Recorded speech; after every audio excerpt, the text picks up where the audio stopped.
Hello, and welcome to another useful and motivational episode here at Every English Pro English, the channel where you can learn English in a simple and easy way. I'm really happy that you are here with me today. Thank you so much for listening. Whether you are walking, working, relaxing at home, or just taking a break, I hope you enjoy this episode and learn something new.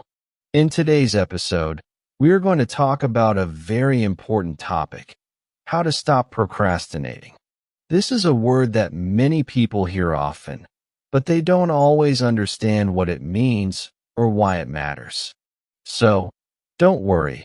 I will explain everything to you in a simple way, and I will speak slowly and clearly so you can understand and repeat after me.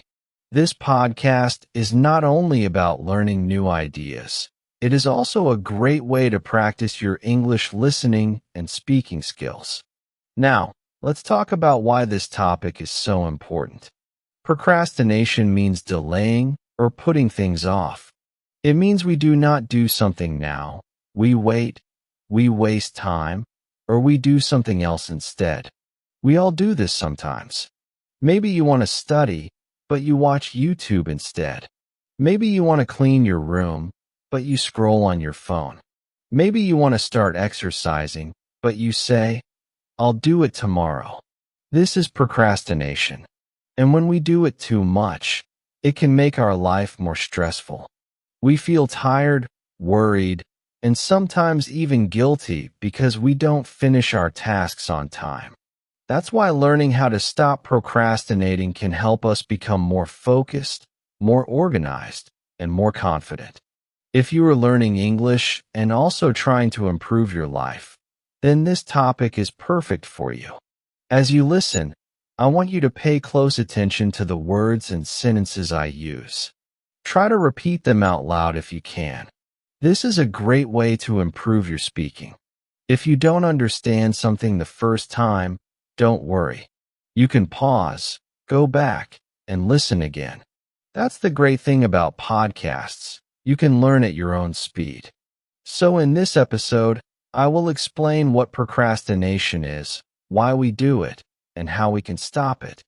I will share simple tips that really work, and I will also tell you a short story to make everything clear and interesting. My goal is to help you learn something useful and also give you good practice for your English skills.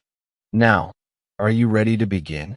Let's take the first step to stop procrastinating and build a better, stronger you. One word, one sentence, and one habit at a time. Let's get started. What is procrastination? Let's begin by understanding what procrastination really means. The word procrastination might sound long and difficult, but its meaning is actually very simple.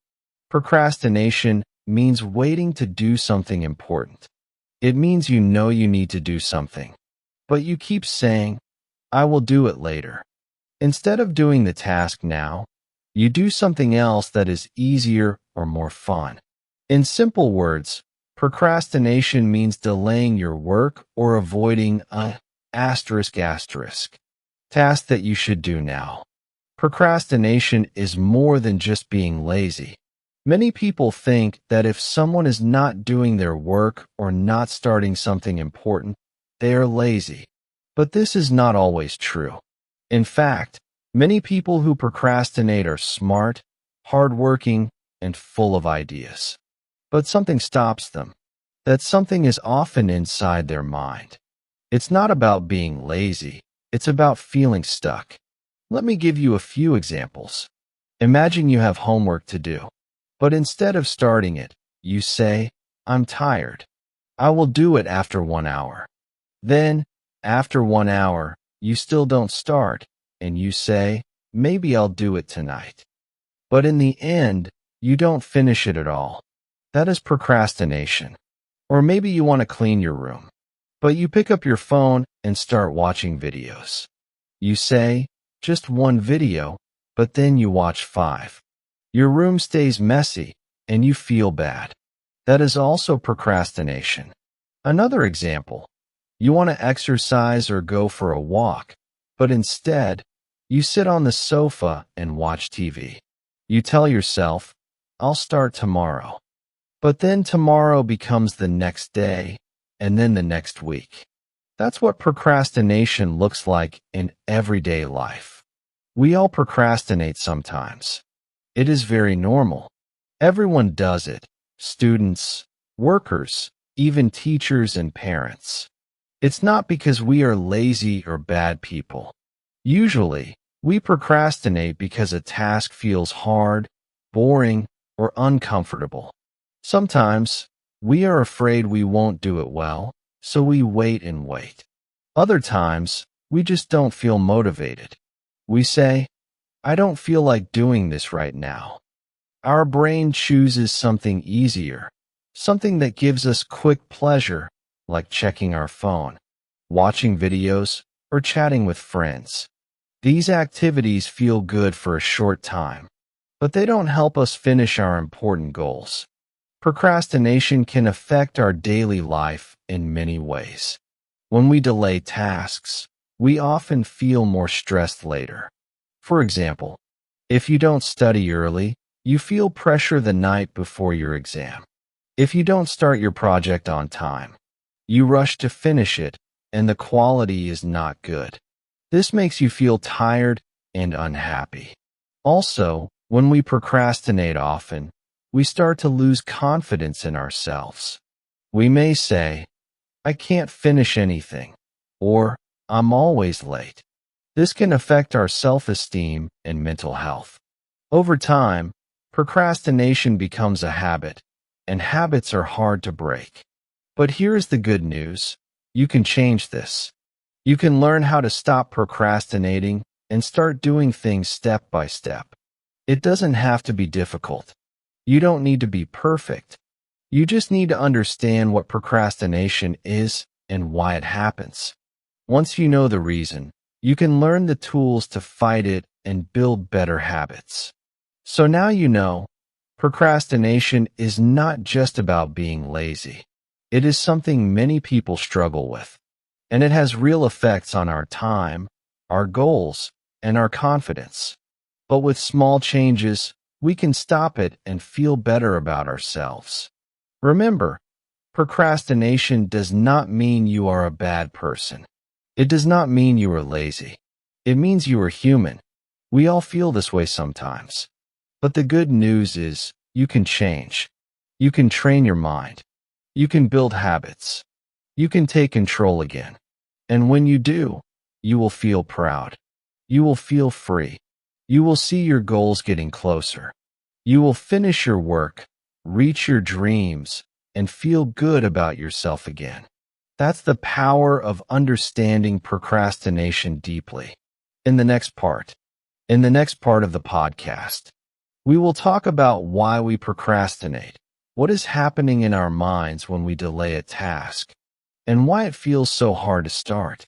We will answer those questions very simply, and you will understand your own behavior more clearly. Let's continue the journey. Are you ready? Why do we procrastinate? Now that we understand what procrastination is, let's talk about why we do it. Why do we wait to do important things? Why do we say later again and again, even when we know we shouldn't? These are good questions, and the answers are very important. When we understand why we procrastinate, we can start to change it. One common reason is the fear of failure. Many people don't start a task because they are afraid they will not do it well. For example, imagine you have to write an essay in English. You sit down, you look at the paper, and your mind starts saying, what if I make mistakes?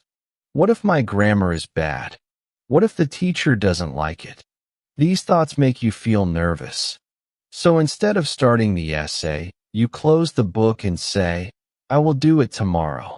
You are not lazy, you are scared. You are afraid of doing a bad job, so you don't do anything at all. This is fear of failure, and it is a big reason many people procrastinate. Another reason is boredom. Sometimes the task just feels boring. It doesn't excite you. Maybe you need to read a long article for class or clean your room. It's not difficult, but it's not fun either. So your brain says, let's check our phone instead. Let's watch a video. Let's do something that feels better. In these moments, your brain chooses pleasure now and ignores the work. This is called instant gratification, which means we want to feel good now, not later. That's why boring tasks often stay undone. Lack of motivation is also a common reason. Motivation means the desire or energy to do something. Sometimes we know what we need to do, but we just don't feel like doing it. For example, maybe you plan to go for a run in the morning, but when the alarm rings, you feel tired. You don't feel excited or ready. You say, I don't have the energy today, and you go back to sleep. This is not because you are lazy, it's because your motivation is low. And when motivation is low, procrastination is high. Perfectionism is another hidden reason. Perfectionism means you want everything to be perfect. You don't want to make any mistakes. You want your work to be the best. This sounds good, but it can cause problems.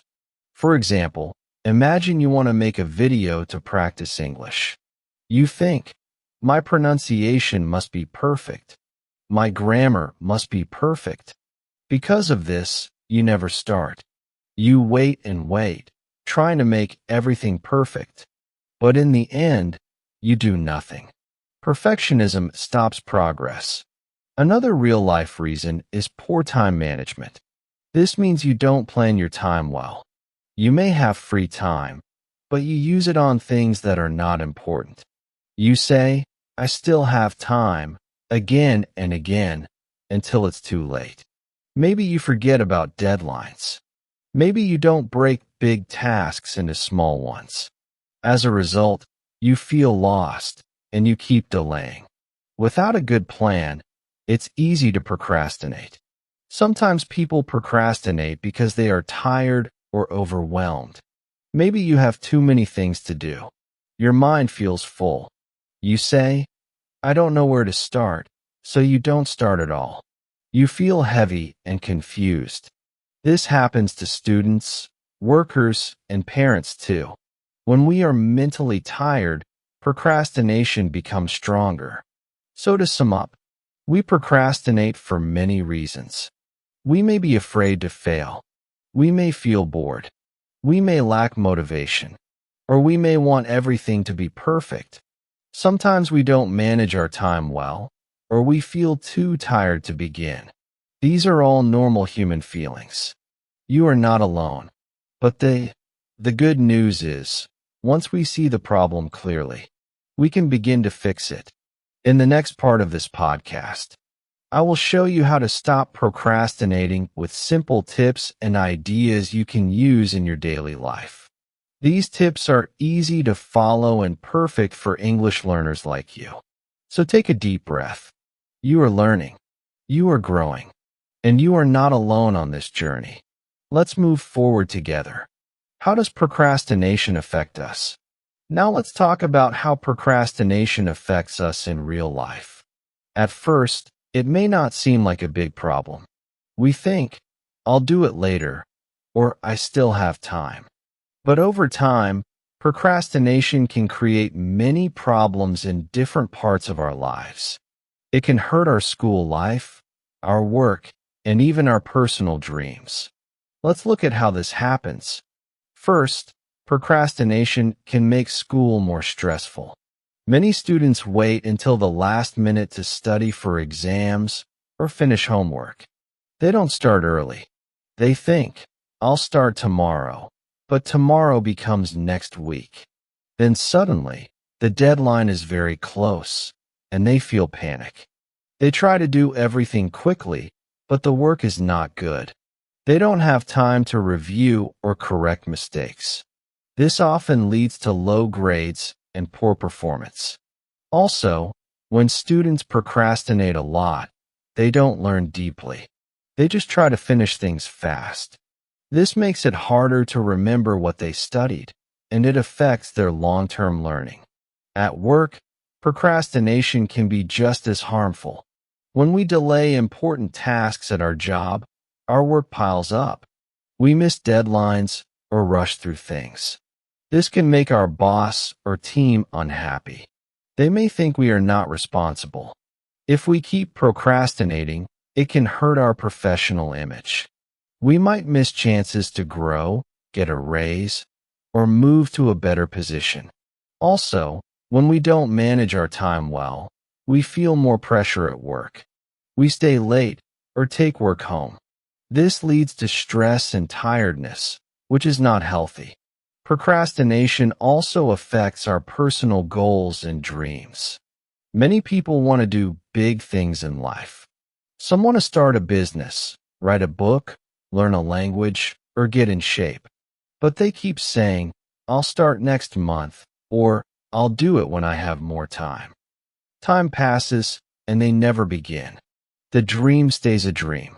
This can lead to regret later. People look back and say, "I wish I had started earlier." Procrastination can stop you from living the life you want. It blocks progress and personal growth. There is also an emotional effect. When we procrastinate often, we feel guilt and stress. We know we should do something, but we keep avoiding it. This creates a heavy feeling in the mind. It's like carrying a bag full of unfinished tasks. The longer we wait, the heavier it feels. This can also hurt our self-confidence. We start to believe that we are lazy or not good enough. We say to ourselves, "I can't finish anything," or "I always fail." These thoughts are not true, but procrastination can make us feel this way. In the long run, procrastination can even affect our mental and physical health. Too much stress and anxiety from unfinished work can lead to poor sleep, low energy, and sadness. We feel tired all the time, not because of too much work, but because of too much waiting and worrying. So as you can see, procrastination is more than just a small delay. It can slowly damage many parts of our lives. It affects how we learn, how we work, how we grow, and how we feel. But don't worry, you're not stuck. You can change this. In the next part of our podcast, I'll share simple and useful tips to help you stop procrastinating and take control of your time and your future. Are you ready to take the first step? Let's move forward together. How to stop procrastinating now. Let's get to the most important part of today's podcast. How can we stop procrastinating? We know what procrastination is. We know how it affects us. But now we need real solutions.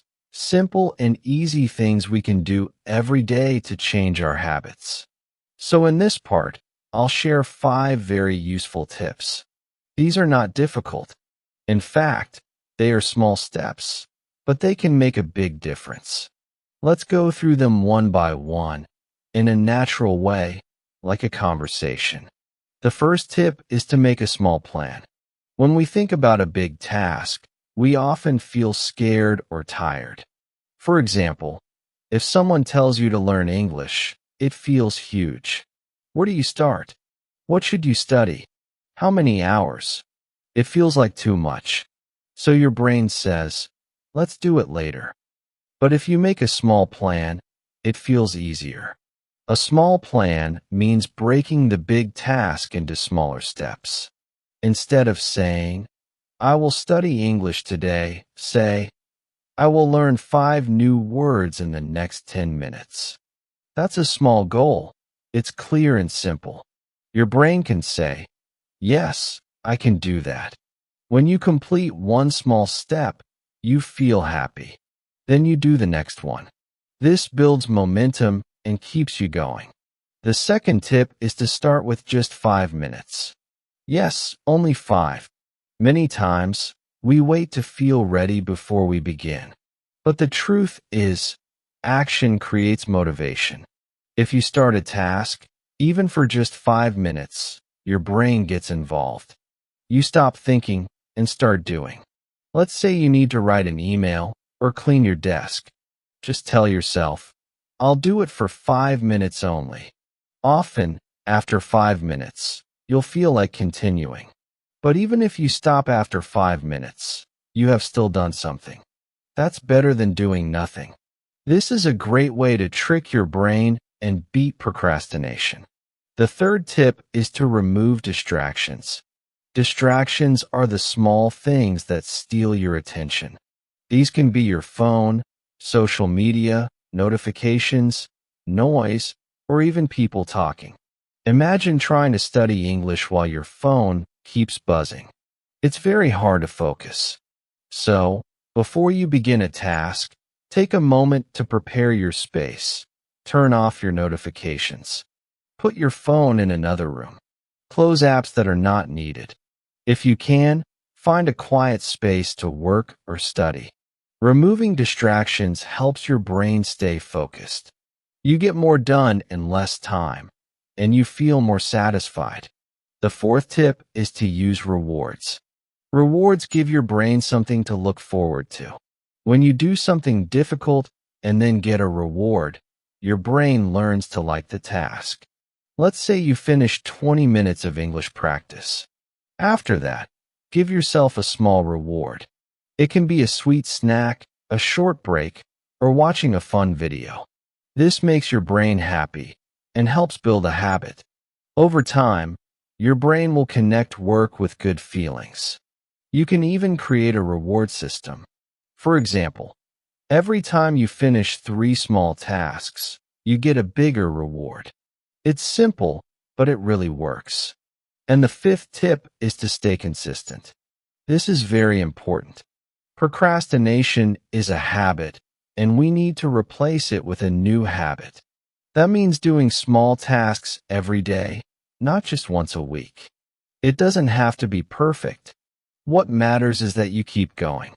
For example, if you practice speaking English for just 10 minutes a day, that's better than doing nothing for 5 days and then trying to study for 2 hours.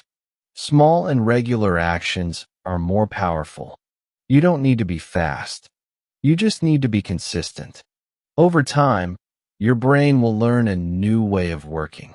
Let me give you a quick example of how all these tips can work together. Imagine you want to improve your English. Speaking. You make a small plan. Practice 5 new words and speak 3 sentences using them. Then, you start with just 5 minutes. You remove distractions, put your phone away, and find a quiet spot. After you finish, you reward yourself with a cup of tea or a short video. And you do the same thing the next day and the next. You don't wait to be perfect. You just stay consistent. That's how you slowly stop procrastinating and start achieving. The key idea is this: don't wait for motivation. Don't wait for the perfect time. Just begin. Begin small. Begin now. The more you act, the easier it becomes. Procrastination feels strong, but your actions are stronger. You are in control. Even one small step each day will take you far. Now that you have these 5 tips, I invite you to choose just one and try it today. Don't wait until tomorrow. Begin now. Say to yourself, I can do this. I will do it today. That is the first step to change. Let me tell you a short and simple story. It's about a young man named David. David is 23 years old and studying at university. He is a smart and kind person, but he has a big problem. He always procrastinates. He has good dreams and goals. He wants to get good grades, speak better English, and find a good job after graduation. But every time he has something important to do, he delays it. For example, David had to write a big paper for his English class. His teacher gave the topic 2 weeks before the deadline. At first, David told himself, I have time. I'll start tomorrow. But tomorrow came, and he still didn't start. Then he said, maybe I'll begin next week. I don't feel like it now. He watched videos, played games, and scrolled on his phone every day. He felt a little stress in his heart. He knew he had to start, but he didn't. The paper was always on his mind, but he kept doing other things. Finally, the last night came. The paper was due the next morning. David stayed up all night to finish it. He felt tired, stressed, and unhappy. The next day, he gave the paper to the teacher, but it wasn't his best work. He got a low grade. That day, David felt very disappointed. He knew he could have done better if he had started earlier. After that, David decided something had to change. He didn't want to live like this anymore. He asked himself, why do I always wait? Why do I feel afraid to begin? He watched videos about procrastination, read some articles, and started learning small techniques. He learned about making a small plan. So the next time he had a task, he broke it into little steps.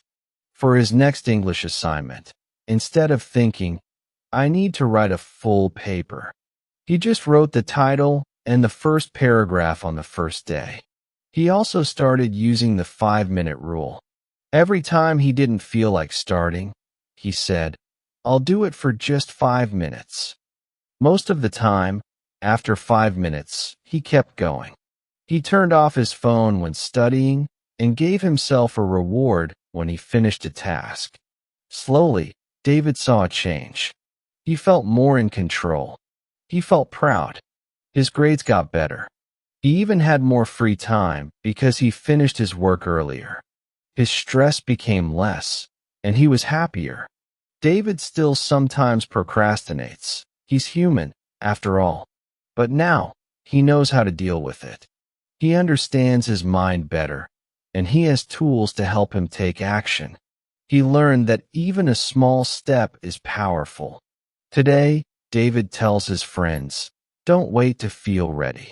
Just start small. That's the best way to beat procrastination. Maybe you see yourself in David. Maybe you also wait too long and then feel bad.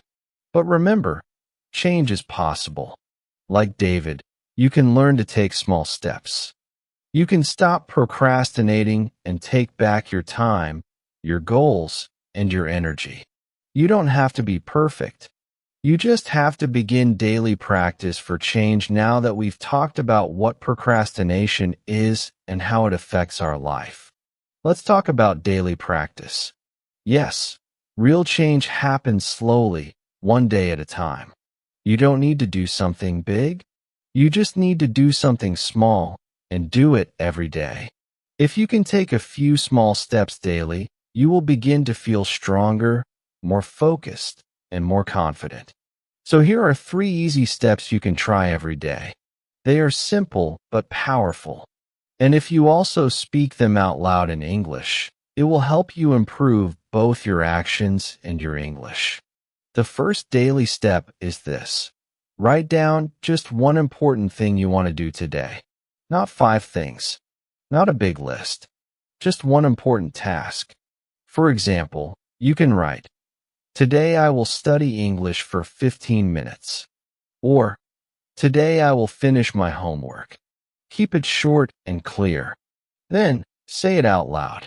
You can say, today my goal is to study English for 15 minutes. This helps your brain understand that this is your focus. When you speak it, it feels more real. It becomes a promise to yourself. You can say it slowly and clearly to practice your speaking too. This daily habit helps your mind become more clear and organized. The second daily step is start your task for just 5 minutes. That's all. Only 5 minutes. If you want to write something, open your notebook and just write a few words. If you want to clean your room, just start with one small area. If you want to study English, listen to a short podcast or repeat a few sentences many times. The hardest part is just starting. But when you begin, your mind wakes up and wants to continue. You can also say, I'm starting now. I'll do this for 5 minutes. Again, speak it out loud. Speaking helps you take action. It also gives you daily English practice. Even if you stop after 5 minutes, it's okay. You still won. You moved forward. The third daily step is give yourself a small reward. Yes, rewards are important. They give your brain a feeling of success and happiness. After you finish your small task, give yourself something nice. Maybe it's a few minutes of your favorite video, a little walk, or just saying good job to yourself. You can say out loud, I did it. I'm proud of myself. This may sound simple, but it builds a strong habit. When you reward yourself, you feel good, and your brain starts to like finishing things. That feeling makes you want to do more tomorrow. These 3 daily steps may look small, but they create big change over time. 1. Write one task. 2. Start for 5 minutes. 3. Reward yourself. You don't have to be perfect. You just have to try every day. And when you do these steps, use English. Speak out loud. Repeat the sentences. Say your goal. Say, I'm starting now. Say, I finished it. This helps you grow in 2 ways. You stop procrastinating, and you improve your English. So tomorrow morning, when you wake up, try this. Say, today I will do one thing. I will start small. I will speak in English and smile. You are not only learning English, you are learning to take control of your time and your life. And that is a wonderful thing. Before we end today's episode, I want to say something very important to you. You have the power to change. Yes, you do. Even if you have been procrastinating for a long time. It does not mean you are lazy or weak. It simply means you need a better way. And now, you have that. You have learned what procrastination is. You understand why it happens. You know how it affects your life. And most importantly, you now have real, simple steps you can use every single day. Change does not happen in one day, but change begins the day you decide to take the first step. And maybe that first step is today. I know it can feel hard sometimes. I know it's easy to say, I'll start tomorrow. But you are listening to this podcast right now. That means you are already trying. That means something inside you wants to improve, to grow, and to feel better. I want you to remember this. Small progress is still progress. 1 minute of effort is better than 0. One small step today is better than a big plan tomorrow that never starts. You don't need to be perfect. You just need to keep going. Every day is a new chance. You can start fresh. You can be kind to yourself. You can learn, take action, and grow stronger. Procrastination may try to stop you, but you can choose to move forward, even when it's slow, even when it's small. Your effort matters. You are building a new habit. You are building a better version of yourself. And that takes courage. You are already doing something great by listening, learning, and practicing. Also, as you continue your journey, don't forget to speak. Speak in English every day. Repeat what you hear in this podcast. Say the motivational sentences out loud. Say to yourself, I can do it. I am improving. I am learning every day. These words are not just for your ears. They are for your heart. They will give you energy and confidence. You are not only learning how to stop procrastinating, you are also building your English skills. That is something to be proud of. Thank you so much for spending your time with me today. I really hope this episode helped you in some way. You are not alone. Many people face the same challenge. And many people, just like you, are working to change. You are strong. And you are capable. Please remember that. I have a small request for you. If you like this podcast and you found it helpful, please take a moment to support Every English Pro English. Your support means a lot and helps us create more simple and useful English content for you. First, Don't forget to follow or subscribe to this podcast so you never miss a new episode. We talk about useful topics in simple English to help you improve your listening, speaking, and life skills. Second, please share this podcast with your friends, classmates, or anyone who is learning English. Maybe they are also struggling with procrastination or just want to practice English with easy and real topics. Third, if you are listening on YouTube or a podcast app, leave a comment or review. Tell us what you liked or what topic you want next. Your feedback helps us grow and gives us new ideas. And one more thing, you can listen again to this episode and repeat the sentences out loud. This is a great way to practice speaking and listening every day. You can even pause, speak, and repeat until you feel more confident. Thank you again for listening to Every English Pro English. We are here to help you grow, step by step, with your English and your personal skills. Keep learning, keep smiling, and I will talk to you again in the next episode. Until next time, keep learning, keep trying, and keep speaking. You've got this.